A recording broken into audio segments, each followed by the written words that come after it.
बिस्मिल्लाहिर्रहमानिर्रहीम। अस्सलाम वालेकुम। मोहम्मद जमील शाहिद आपसे मुखातब है।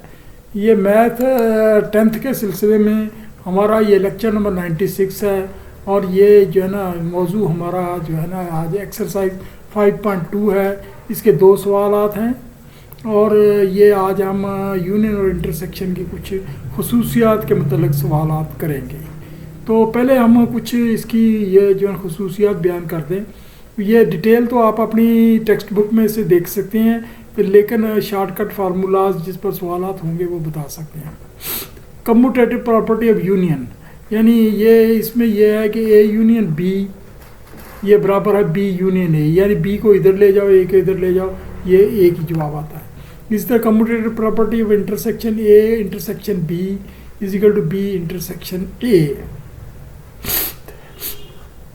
Associated property of union A intersection B union C is equal to ये जो ना A union B से A union वो जो ना आगे ब्रैकेट में B union C ये इसी तरह से A intersection B ब्रैकेट में है union sorry intersection C is equal to A intersection bracket में B इंटरसेक्शन C, यानी ब्रैकेट थोड़ी सी चेंज हो गई है। Distributive property of union A intersection B intersection C, ये यानी यूनियन है या इंटरसेक्शन है, या A union B intersection C A intersection C. ये इसका मतलब ये आम तरीके से जैसे ये ब्रैकेट खोली जाती है तो ये ब्रैकेट को खोला गया है, यानी ये यहाँ आ गया तो इंटरसेक्शन सी हो गया, ये इंटरसेक्शन दरमियान में आ गया। इसी तरीके से डिस्ट्रीब्यूटिव प्रॉपर्टी है, ये आपके सामने है, आप देख सकते हैं पढ़ सकते हैं। A intersection B union C ये ब्रैकेट में है, ए इंटरसेक्शन बी ये यूनियन दरमियान में आ गया, और ए इंटरसेक्शन बी सी। ये डी मॉर्गन एक मैथमेटिशियन था, उसका असूल है ए यूनियन बी ये होल है ब्रैकेट में है और ये उसके ऊपर कंप्लीमेंट है is equal to A complement intersection B complement. यहाँ यूनियन है यहाँ कंप्लीमेंट आ गया।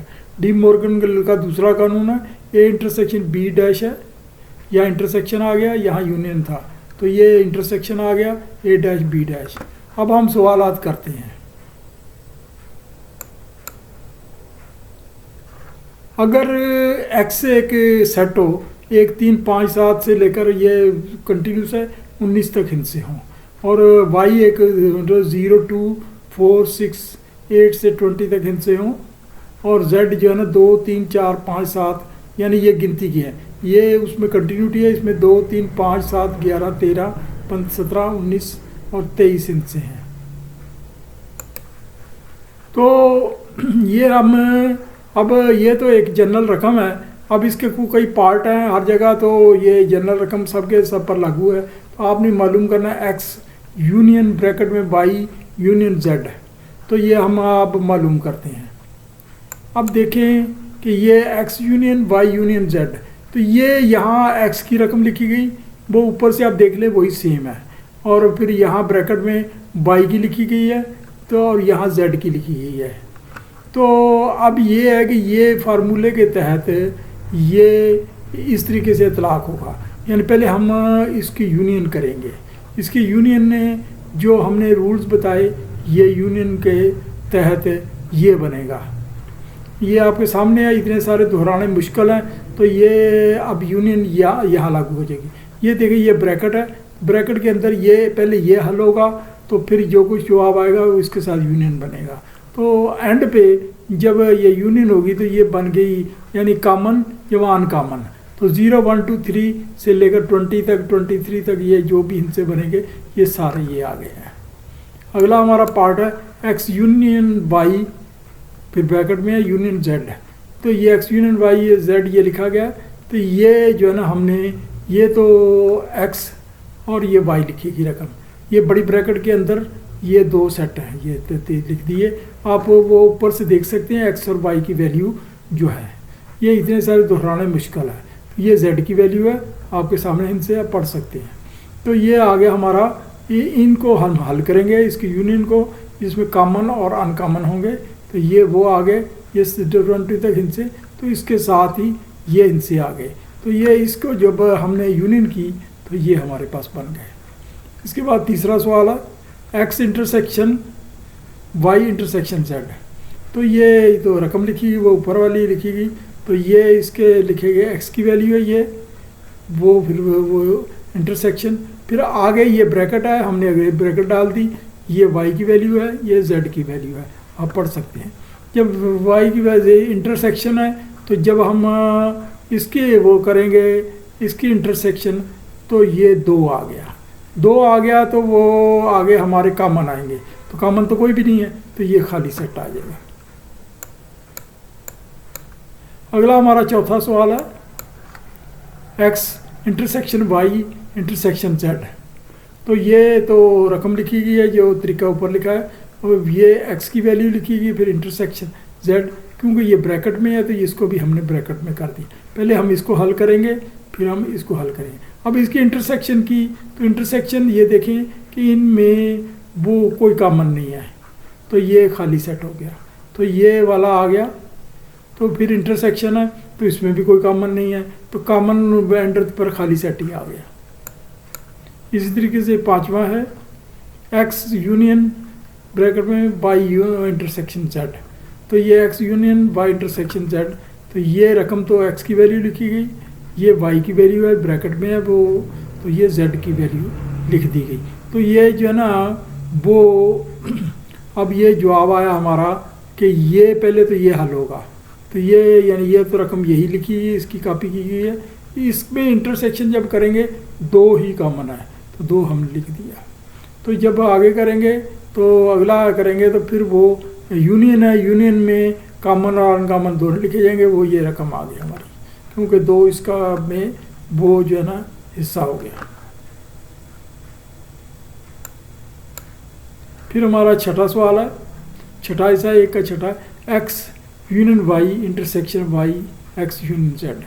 तो ये पहले हम इसको हल करेंगे, फिर इसको करेंगे और बाद में इंटरसेक्शन करेंगे। पहले एक्स यूनियन वाई करते हैं, ये एक्स की वैल्यू है, ये वाई की वैल्यू है, आपके सामने है, आप देख सकते हैं। और ये यूनियन जब की तो हमारे पास यही जवाब आ गया। इस तरह से एक्स यूनियन जेड है, ये पहले एक्स की वैल्यू लिखी, फिर जेड की लिखी, फिर यूनियन की ये की है। तो अब हम इसका जवाब निकालते हैं इंटरसेक्शन। जब इंटरसेक्शन करेंगे तो इंटरसेक्शन में आपको पता कॉमन ही आते हैं, तो ये इंटरसेक्शन आ गया, ये हमारा जवाब आ गया।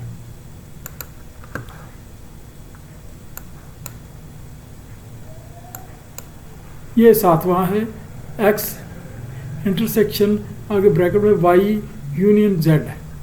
तो आ गया Y union Z is equal to, ये अभी हम ये सिर्फ लिखेंगे कि ये पहले वाई यूनियन जेड को हल करते हैं, इसको हल करते हैं। वाई यूनियन जेड हमारे पास ये है, और ये यूनियन जेड है, जेड की वैल्यू हमने ये लिख दी। तो ये इसका जवाब ये आया कि ये यूनियन में कॉमन और अनकॉमन इतने लंबा जवाब आया। यहाँ तक कंटिन्यूस है 11, 12, 13, 14 तक, यानी यहाँ वो अनकंटिन्यूस है, फिर बाकी कंटिन्यूस है। इसके बाद जब एक्स इंटरसेक्शन वो करेंगे, ये तो जवाब आ गया वाई यूनियन जेड का, तो इसको इसमें सब किया तो आपके सामने ये जवाब आ गया। इस तरह 8वां सवाल है एक्स इंटरसेक्शन वाई ब्रैकेट में यूनियन वाई इंटरसेक्शन जेड, यही ब्रैकेट में। तो पहले हम इसको हल करते हैं। ये एक्स की वैल्यू है आपके सामने है, ये वाई की वैल्यू है ये आपके सामने है, तो इंटरसेक्शन है तो इसमें कोई कॉमन सेट नहीं है, ये खाली हो गया।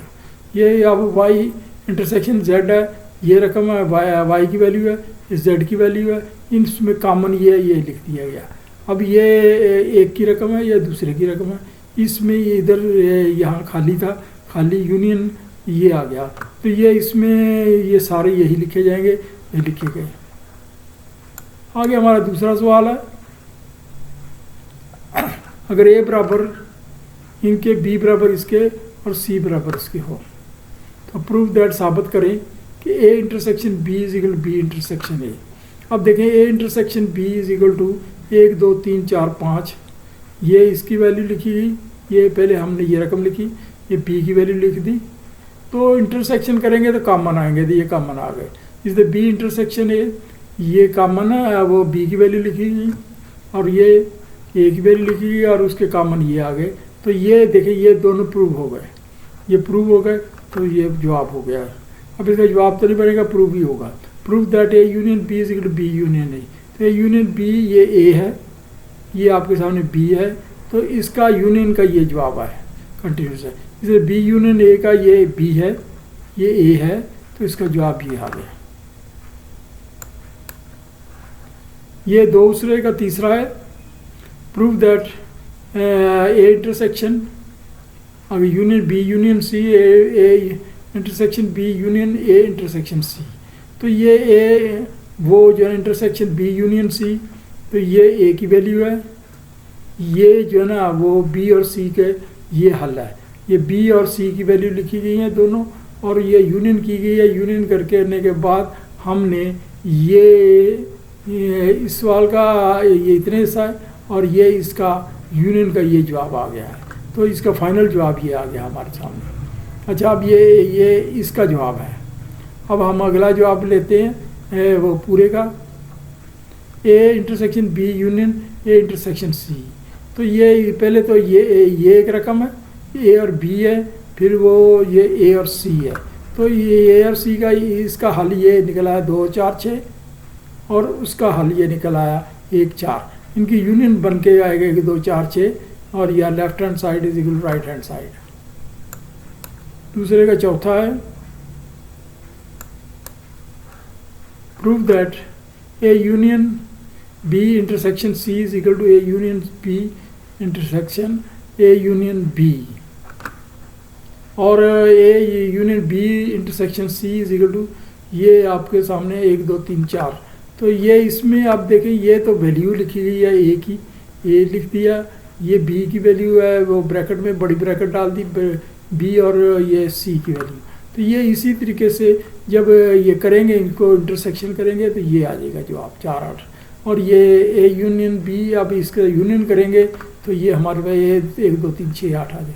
जैसे ए इंटरसेक्शन बी, तो इसको जो अब फाइनल करते हैं, फाइनल ये जवाब हमारा निकाला हुआ है यूनियन बी का, और ये वो ये लिख दिया हमने, ये यानी ए और बी की वैल्यू और ए और सी की वैल्यू। तो इसका जब इंटरसेक्शन करेंगे तो ये आ गया हमारा लहदा। तो और वो फाइनल इंटरसेक्शन किया तो हमारी ये कॉमन आ गया, left hand side right hand side. ये जो है ना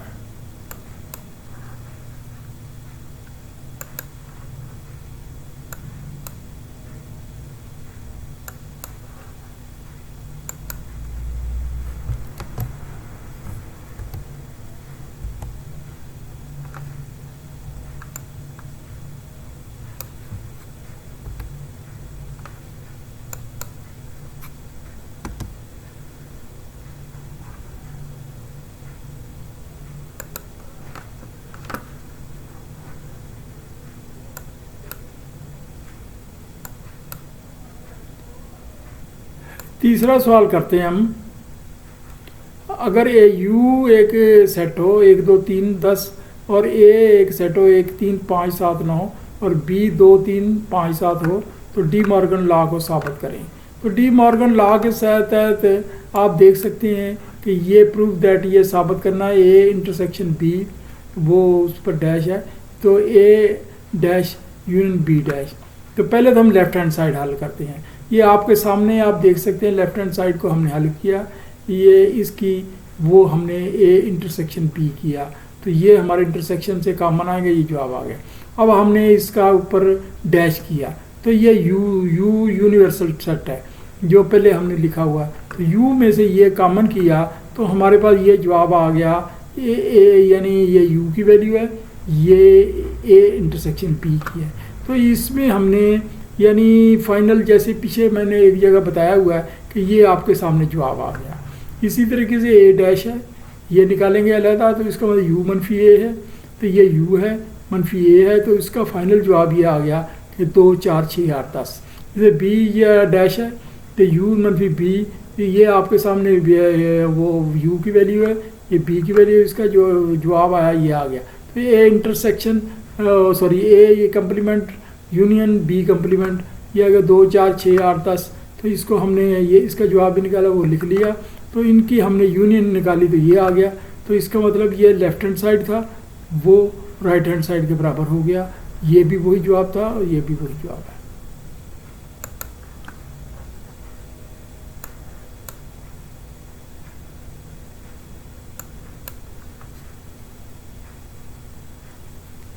ये हमने प्रूव करना है कि intersection B dash is equal to A intersection वो A union B dash is equal to A intersection B dash. Value of A dash union B dash is taken from 3 2। ये इसमें से जो जवाब निकाला ये हमने तीसरे सवाल के दूसरे नंबर से वैल्यू इसमें पुटअप करेंगे। लेफ्ट हैंड साइड हल करते हैं ए यूनियन बी। तो ये जवाब आपके सामने है, ये आप इसको देख सकते हैं। और ए इंटरसेक्शन बी डैश ये आपके यूनिवर्सल सेट है, इसमें से ये माइनस किया तो आपके सामने ये जवाब आ गया। तो राइट हैंड साइड ये आ गया हमारा ए इंटरसेक्शन वो B dash is equal to 2 4 6 10। तो ये आपके सामने ये पूरा जवाब आ गया। अब आप अपने तौर पर देख सकते हैं। अब हमारा चौथा सवाल है,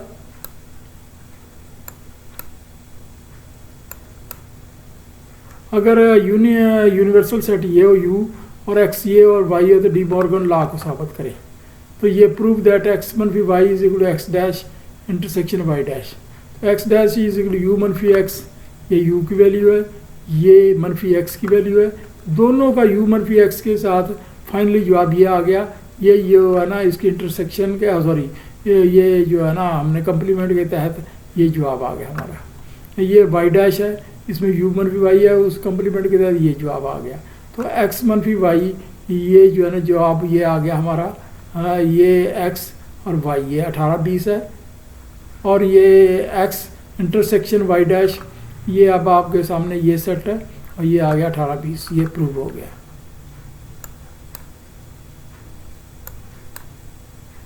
ये प्रूव दैट एक्स मनफी Y Y intersection X dash.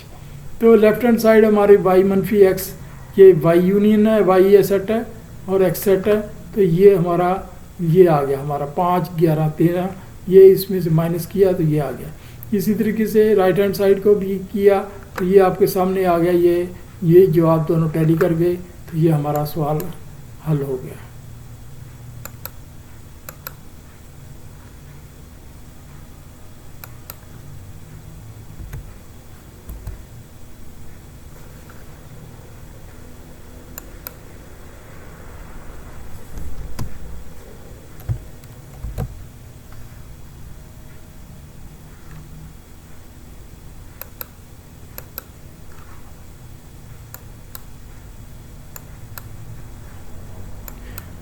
ये लेक्चर हमारा ख़त्म हुआ।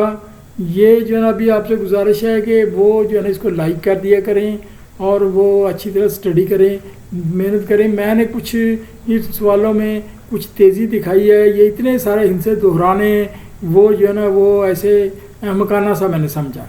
तो ये आपके सामने नज़र आ रहे हैं, आंखें आपकी काम करती मेरी भी करती हैं। तो ये जो है ना इस तरीके से वो जो है ना ऐसे ही वो खामखा की परेशानी होती है। तो दीगर ये लाइक कर दिया करें, सब्सक्राइब कर दिया करें जिनको नहीं किया। इसके अलावा वो जो है ना घंटी के बटन को दबा दिया करें ताकि आइंदा आपको वीडियो मिलती रहे। तो दीगर ग्रुप स्टडी करें, ये वो मैं बार बार कहता हूँ, क्योंकि कोशिश करें कि 2-3 लड़के इकट्ठे बैठ कर स्टडी करें और वो जो है ना अपने कंसल्ट करें, अपनी गाइड को भी किताब को भी देखें, टेक्स्ट बुक को देखें और जो है ना अगर ना फिर भी समझ आए तो अपने किसी टीचर से कंसल्ट कर लें। सवालात तो मैंने तो अपने तौर पर पूरी कोशिश की है, लेकिन फिर भी मैं इंसान हूँ, कोई ना कोई गलती हो जाती है। Thank you very much.